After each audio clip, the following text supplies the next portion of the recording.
તારીખ 26/12/2025 વીર બાળ દિવસ શીખ ધર્મના 10મા ગુરુ શ્રી ગોવિંદ સિંહના બંને પુત્રોની શહીદીને સન્માન આપવા માટે ઉજવાય છે.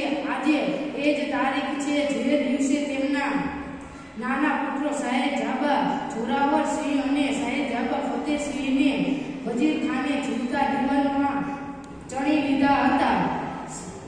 તેમના સન્માનમાં